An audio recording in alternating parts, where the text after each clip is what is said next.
अभी overall hospitality जो industry है वो सेक्टर में काफ़ी अच्छे खासे टेलविंड्स है सेक्टर को, तो इसकी वजह से जो भी नई नई काफ़ी लिस्टेड कंपनीज भी हम सुन रहे हैं। तो ऐसी एक कंपनी लिस्ट हुई थी इन 2024, जुलाई के आसपास इनका आईपीओ हुआ था। एंड वो एक ओटीए मतलब ऑनलाइन ट्रैवल एजेंट की जैसे ये वर्क करती है। इनके B2C प्लेटफॉर्म है एंड उसका मेन ब्रांड है इक्सिगो। तो आई थिंक आप लोगों ने अभी तक गेस कर लिया होगा। ला ट्रैवनस टेक करके ये जो कंपनी है जिसको बहुत सारे लोग इक्सिगो के नाम से जानते हैं, तो उसका अभी रिजल्ट आया था ये वीक में। तो काफ़ी इंटरेस्टिंग रिजल्ट था इनका, जिसके बाद स्टॉक ने ऑलमोस्ट 20% यहाँ पे एक अपसाइड मतलब स्टॉक भागा था 20% से।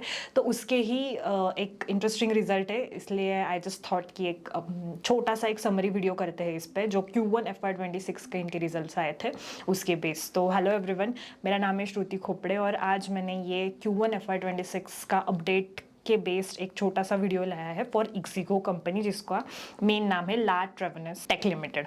तो मेनली पहले ये एक समरी देती हूँ कि कंपनी का बिजनेस है क्या। तो जैसे मैंने कहा कि ऑनलाइन ट्रैवल एजेंट के जैसे ये कंपनी वर्क करती है।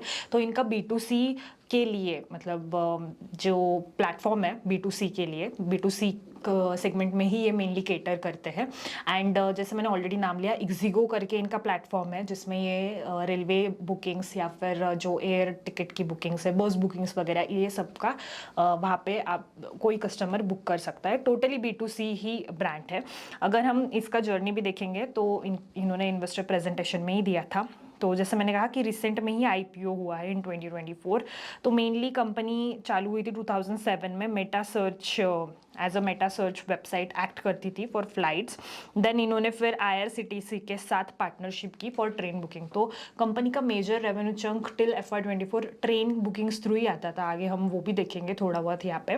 बट इनका मेनली फोकस ट्रेन बुकिंग पे था, क्योंकि IRCTC के साथ इनका टाइप है। तो कोई भी अगर कस्टमर, अभी सपोज मुझे कोई ट्रेन के रिलेटेड बुकिंग करनी है, तो मैं इक्सिगो के वेबसाइट पे जाके वहाँ से IRCTC के वेबसाइट के थ्रू बुकिंग कर सकती हूँ। इट जस्ट वहाँ पे मैं अच्छे तरह से इनका UI वगैरह है, क्योंकि IRCTC is again a government company, तो थोड़ा सा वहाँ पे भी UI का दिक्कत है। बट इनके केस में अगर मैं कहूँ तो UI वगैरह है, तो मैं प्रॉपरली कंपैरिजन कर सकती हूँ ट्रेन्स का वगैरह। तो दैट्स वाई ये थोड़ा सा एक हैंडी हो जाता है for customers in case of railway booking. And इसके बाद इन्होंने थोड़ा सा यहाँ पे फ्लाइट OTA करके भी ट्रांजिशनिंग की प्री कोविड 2019 में। जस्ट इन्होंने स्टार्ट किया था फ्लाइट के बुकिंग्स के लिए।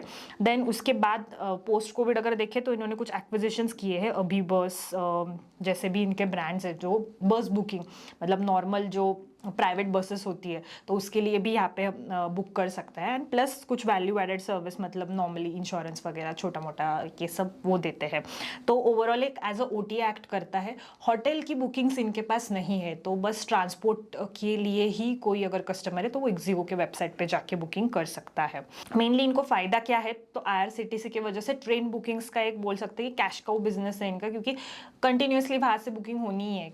ट्रेन के लिए मोनोपोली IRCTC छोड़ के कोई ऑप्शन है नहीं। तो डेफिनेटली अगर किसी को ट्रेन से जाना है तो फिर इक्सिगो की वेबसाइट एक हैंडी वेबसाइट हो सकती है फॉर अ कस्टमर। अभी आते हैं Q1 FY26 के रिजल्ट पर। तो क्यू कंपनी के स्टॉक ने इतना 20% का यहाँ पे एक रैली दिखाया रिजल्ट के बाद। इसके मेन रीजन तो ये स्लाइड ही काफ़ी है उसके लिए। अगर रेवेन्यू फ्रॉम ऑपरेशन देखो तो 73% यहाँ पे YOY ग्रोथ है। एंड कंट्रीब्यूशन मार्जिन भी 48% से बढ़ा है। कंट्रीब्यूशन मार्जिन इज बेसिकली जो ऑपरेटिंग लेवल पे इनका मार्जिन होता है, ग्रॉस मार्जिन टाइप्स बोल सकते हो, वही है ये कंट्रीब्यूशन मार्जिन। एडजस्टेड इबिडा 54% से बढ़ा है। एंड PBT जो प्रॉफिट बिफोर टैक्स है वो भी 76% से बढ़ा है। तो GTV जो है which is gross transaction value, तो बेसिकली इनके केस में बिजनेस मॉडल कैसा है वो मैं एक बताती हूँ। सपोज इक्सिगो के वेबसाइट पे कोई 100 रुपीज़ का ट्रेन का टिकट बुक कर रहा है, तो GTV इन वो टर्म में हो जाएगा 100 रुपीज़। एंड इस पे पूरा 100 रुपीज़ इक्सिगो को नहीं मिलता है, क्योंकि ऑफकोर्स उसमें कुछ जो सामने वाला मतलब IRCTC ट्रेन प्रोवाइड कर रही है, राइट, तो उनका भी रेवेन्यू का पार्ट रहेगा। तो ये 100 जो है ये टिकट का प्राइस तो कस्टमर को दिखता है, प्लस कुछ एडिशनल चार्जेस भी कभी कभी ये लोग चार्ज करते हैं। बट इसके बाद इनका एक और होता है टेक रेट्स। तो ये सपोज 100 रुपीज़ का यहाँ पे टिकट प्राइस है एंड इक्जिको का टेक रेट मतलब इस पे कितना परसेंट कमीशन इक्जिको चार्ज कर सकता है, ये इनका डिसाइडेड रहता है। बेसिकली अग्रीमेंट रहता है, जैसे अगर रेलवे बुकिंग्स के केस में IRCTC के साथ इनका रहेगा कुछ अग्रीमेंट, या फिर फ्लाइट्स के केस में एयरलाइंस के साथ इनका फिक्स रहेगा कि हम इतना इतना कमीशन चार्ज करेंगे, जिसको ये लोग टेक रेट बोलते हैं। तो ये केस में सपोज टेक रेट इज 10%, तो फिर इक्जिको के केस में ग्रॉस लेवल पे जो रेवेन्यू है वो अगर मैं 100 इंटू 10% करूँ तो 10 रुपीज़ का होगा यहाँ पे फॉर दिस वन ट्रांजैक्शन। तो रेवेन्यू का जो ग्रोथ है वो एक तो GTV अगर बढ़ा, क्योंकि ज़्यादा से ज़्यादा लोग इधर से टिकट्स बुक करने लगे या फिर ये प्लेटफॉर्म प्रेफर करने लगे, तो उसकी वजह से GTV बढ़ सकता है। तो बेसिकली वो वॉल्यूम्स बढ़ सकते हैं, या फिर उसमें ये भी है कि टिकट की प्राइसिंग भी बढ़ रही है तो उसका भी इम्पैक्ट आता है। तो वॉल्यूम प्लस प्राइसिंग दोनों का इम्पैक्ट GTV में आ सकता है। एंड देन टेक रेट, तो टेक रेट मतलब इनका जो कमीशन का रेट है वो भी अगर बढ़ा या फिर कम हुआ तो डायरेक्टली उसका इम्पैक्ट रेवेन्यू पे होने वाला है। तो these two factors are very important to see in case of companies like Ixigo, क्योंकि बाकी भी कंपनीज जैसे इजमाई ट्रिप भी है जो भी ऐसी ही काइंड ऑफ सर्विस देता है, दो वहाँ पे एयरलाइन का बिजनेस का जो पोर्शन है उनका ज़्यादा है as compare to Ixigo, but EaseMyTrip भी है। बाकी भी कंपनीज है जो होटल्स के लिए वगैरह, TBO tech is also one of the company, but उसके केस में होटल का मिक्स भी है, उनका 60% जो रेवेन्यू आता है वो होटल के बिजनेस के थ्रू आता है एंड जो बाकी का है वो एयरलाइन के थ्रू आता है। तो ये कंपनीज के केस में GTV एंड टेक रेट्स का जो वेरिएशन है वो देखना वेरी इंपॉर्टेंट। यहाँ पे अगर हम देखेंगे 73% रेवेन्यू बढ़ा है बट GTV 55% ही बढ़ा है, तो बाकी का जो पोर्शन है रेवेन्यू का वो डेफिनेटली टेक रेट्स के थ्रू यहाँ पे बढ़ा होगा। तो आगे हम वो भी देखेंगे टेक रेट्स कैसे इन्होंने कम या ज़्यादा हुआ है, but this is what I can conclude based on this slide. इसके बाद अगर FY23 से भी इन्होंने नंबर का एक कंपैरिजन दिया है तो GTV कैसे बढ़ा है, तो मंथली एक्टिव यूजर्स अगर मैं देखूँ तो जो पहले 62 मिलियन के अप्रॉक्स थे, 63 मिलियन के अप्रॉक्स थे, वो बढ़ के 82 मिलियन यहाँ पे हुए हैं। तो अच्छा खासा जो मंथली एक्टिव यूजर्स है उसमें इंक्रीज हुआ है। दैट मीन्स मार्केट शेयर ये कंपनी गेन कर रही है, जो एक्टिव यूजर्स का ओवरऑल जो मार्केट शेयर रहेगा। बाकी की जैसे मैंने ऑलरेडी नाम लिया, इसमें कुछ ग्लोबल प्लेयर्स भी है, ट्रिवागो है, देन MMT है, मेक माई ट्रिप है, ये सारे ग्लोबल प्लेयर्स भी है, बट इंडियन प्लेयर्स के दो मैंने ऑलरेडी नाम, EaseMyTrip and TBO tech वगैरह, तो ये इंडियन लिस्टेड कंपनीज है। तो यहाँ से तो एक दिख रहा है जैसे एक्टिव यूजर्स बढ़ रहे, तो थोड़ा सा तो मार्केट शेयर कंपनी यहाँ पे गेन कर रही है in terms of active users. And GTV तो उन्होंने खुद नहीं बोला है 55% बढ़ा है। EBITDA अगर मैं देखूँ एज अ मार्जिन परसेंटेज तो वो भी यहाँ पे थोड़ा सा इम्प्रूव हुआ है। FY23 के बाद तो अच्छा खासा इम्प्रूव हुआ है, बट अगर Q1 FY25 में देखूँ तो 10.42 था एंड Q1 FY26 में वो 10.11% है। तो मोटा मोटी सिमिलर लेवल पे ये EBITDA का ज़्यादा परसेंटेज ऑफ मार्जिन इंक्रीज नहीं हुआ है। तो इससे क्या होता है कि अगर रेवेन्यू में भी ज़्यादा इंक्रीज रहा बट उसके बाद टेक रेट्स इनके नहीं बढ़े, वो कांस्टेंट लेवल पे रहे, तो मार्जिन्स में मुझे इतना ज़्यादा एक्सपेंशन नहीं दिखा है, या फिर प्राइसिंग भी नहीं बढ़ा, जस्ट वॉल्यूम्स ही बढ़े। So basically number of users बढ़े या फिर GTV बढ़ा, तो उसकी वजह से मार्जिन में इतना इम्पैक्ट नहीं आएगा। बट येस, अगर मेरे टेक रेट्स बढ़े तो वहाँ से मुझे डायरेक्टली मार्जिन एक्सपेंशन दिख सकता है। तो this I think we can conclude. तो दो इंपॉर्टेंट मेट्रिक जो है GTV और टेक रेट, इसका आगे भी हम डिटेल्स देखेंगे, बट इस कंपनी के केस में we can say that market share तो ये थोड़ा थोड़ा गेन कर ही रहे हैं। देन नेक्स्ट, जैसे मैंने बोला इनके 3 मॉडल्स है, ट्रेन टिकटिंग, फ्लाइट एंड बस।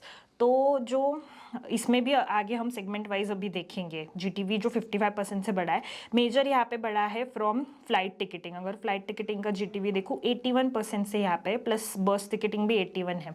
दो ट्रेन में इतना इंक्रीज नहीं है, क्योंकि फ्लाइट और बस में मे बी प्राइसिंग की वजह से भी इंक्रीज होगा। एंड धीरे धीरे they are now concentrating their portfolio on to this, मतलब बाहर से एक एक्सपेंशन ला रहे हैं फ्लाइट एंड बस बुकिंग की तरफ से, मार्केट शेयर ही गेन कर रहे हैं ऐसा बोल सकते हैं, क्योंकि ट्रेन के लिए तो इनका ऑलरेडी एस्टेब्लिश्ड बिजनेस है ही। एंड टेक रेट्स भी हम अगर यहाँ पे देखेंगे तो ट्रेन में सबसे कम है।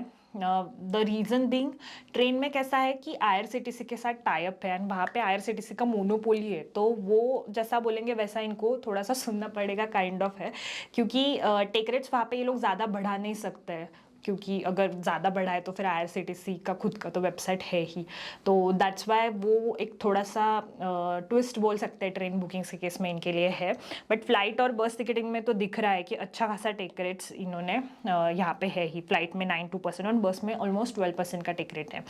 एंड अगर कॉन्ट्रीब्यूशन मार्जिन भी देखेंगे तो because take rates are very high in bus ticketing, उसकी ही वजह से यहाँ पे मार्जिन भी अच्छे खासे 55% के है, फ्लाइट का 42% है एंड ट्रेन का 32% ही है। अभी हम ओवरऑल अगर मिक्स देखेंगे कैसा है बिजनेस में ये तीनों सेगमेंट का, तो ग्रॉस ट्रांजैक्शन वैल्यू में ऑलमोस्ट 44% ट्रेन कंट्रीब्यूट करता है, बट मार्जिन में वो 32% ही कंट्रीब्यूट करता है। बिकॉज इसका रीज़न ये है कि दो वॉल्यूम्स वहाँ से आ रहे हैं बट टेक रेट्स कम है।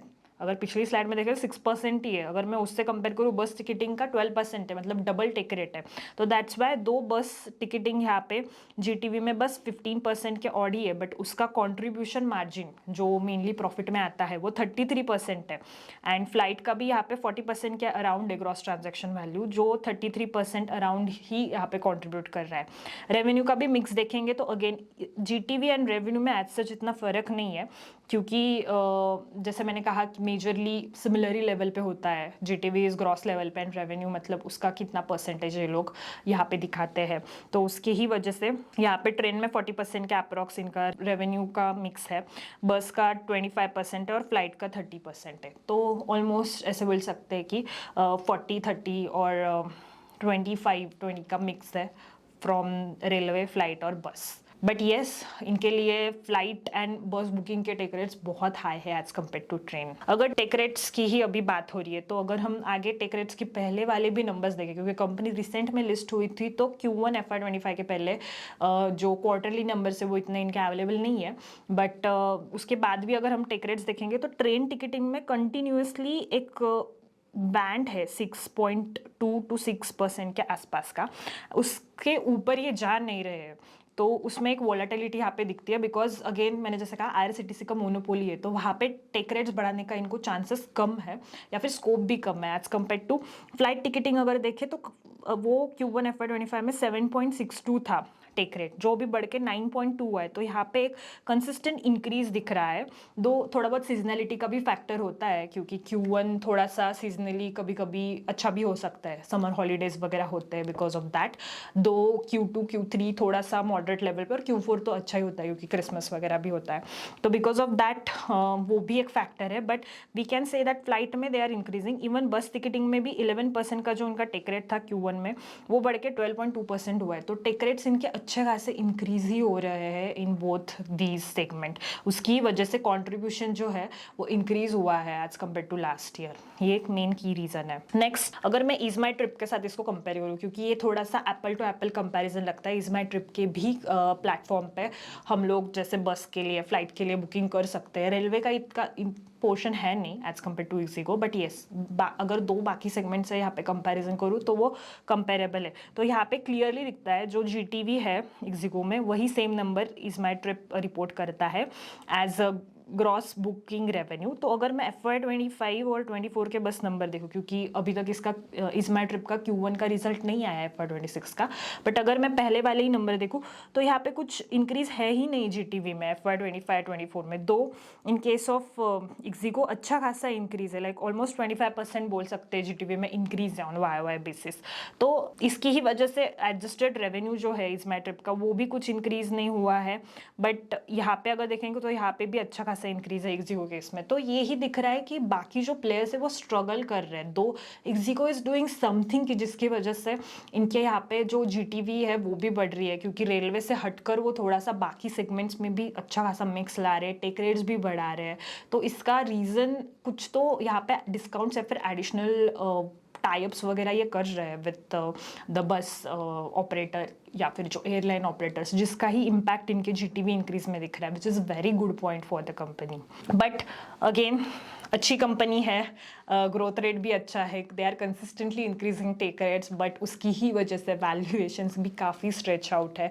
अगर हम पी रेशो का यहाँ पे ये जो चार्ट है वो देखेंगे, इसका 1 ईयर 3 ईयर इतना अवेलेबल नहीं है और कंपेरेबल भी नहीं है, क्योंकि आईपीओ जब लिस्ट हुआ था तभी वो 80 to 90 पी के आसपास यहाँ पे लिस्टिंग हुई थी इन 2024 जून जुलाई 24। अभी ऑलमोस्ट 120 का पी मल्टीपल है, बिकॉज एग्रेसिव यहाँ पे ग्रोथ कंपनी दिखा रही है, प्लस अभी रिजल्ट्स बहुत ही ज़्यादा स्ट्रॉन्ग नंबर्स यहाँ पे इन्होंने रिपोर्ट किए हैं, जिसके बाद 20% का एक रैली भी आया था शेयर में, उसकी वजह से अभी ये 120 के पी पे कंपनी है। तो बिकॉज ऑफ दैट ओनली, क्योंकि नंबर्स भी काफ़ी अच्छे हैं, जो ओवरऑल सेक्टर का टेलविंड्स है वो भी अच्छे हैं in this case, and we can clearly say कि इज़माइट्रिप कैसे स्ट्रगल कर रहा है, क्योंकि इज़माइट्रिप का अगर वैल्यूएशन देखेंगे तो अप्रॉक्स 35x के पी पे अभी है, अगर मैं 17 जुलाई के यहाँ पे नंबर्स लूँ तो। टीबीओ टेक भी सिमिलर लेवल पे 40x का ही पी है। तो दो ixigo is trading at stretch valuations because of high, यहाँ पे जो रिजल्ट इन्होंने हाई नंबर ऑफ ग्रोथ जो दिखाई है उसकी वजह से। तो अगर मैं सम अप करूँ ये वीडियो को, तो Ixigo is it a good company fundamentally? Yes, definitely they are doing something की जिसकी वजह से एक रेवेन्यू में मिक्स में भी चेंज आ रहा है, टेक रेट्स भी बढ़ रहे हैं। तो जो मैंने बोला था 2 फ्यूल इनके लिए हो सकते हैं कि जीटीवी बढ़ रही है, टेक रेट बढ़ रहा है, दोनों फ्यूल जो है वो कंपनी यहाँ पे दोनों इंजिन से रेवेन्यू में ग्रोथ ला रही है, which is very good thing. Secondly, margin expansion का स्कोप है क्या? तो यस, अगर जीटीवी बढ़ता रहा तो वहाँ से प्राइसिंग भी बढ़ेगा, प्लस एक्टिव यूजर्स भी इनके बढ़ रहे हैं, तो मार्जिन एक्सपेंशन का स्कोप तो है, बट वी हैव टू सी आगे जाके भी, क्योंकि टेक रेट्स एक रेंज में ही अभी तक हमारे पास है, एक ही ईयर का ओवरऑल क्वार्टर वाइज डेटा है, तो we have to see. But yes, sector का टेलविंड है, कंपनी फंडामेंटली भी अच्छी है, गवर्नेंस भी अच्छा है, क्योंकि सारी जो प्रोफेशनल ही इनका है, बोर्ड ऑफ डायरेक्टर्स वगैरह जो है। एंड देन थर्ड, अगर हम बोलेंगे तो valuation, yes valuations are very stretched, यहाँ पे पीक्ड है वैल्यूएशंस। तो अगर किसी को इन्वेस्ट भी करना है ये सेक्टर में, तो valuation is one of the key concern in case of companies like this, जो अच्छा खासा यहाँ पे परफॉर्मेंस स्ट्रॉन्ग नंबर्स देती है, क्योंकि एक आधा खराब क्वार्टर आया तो फिर अगेन वहाँ पे स्टॉक उल्टा रिएक्शन देना चालू हो जाता है। तो we have to wait and see, but yes it is a good company, and I think that's it आज के लिए। ये जो Q1 FY26 का जो रिजल्ट का अपडेट था इक्सिगो का, मैं यहीं पे ही इसको कंक्लूड करती हूँ। आई होप आपको ये वीडियो अच्छा लगा होगा, मुझे कमेंट्स में आप ज़रूर बताइएगा आपको कैसा लगा और ये कंपनी आपको कैसी लगती है, तो please let me know, and like करना वीडियो को। Thank you so much.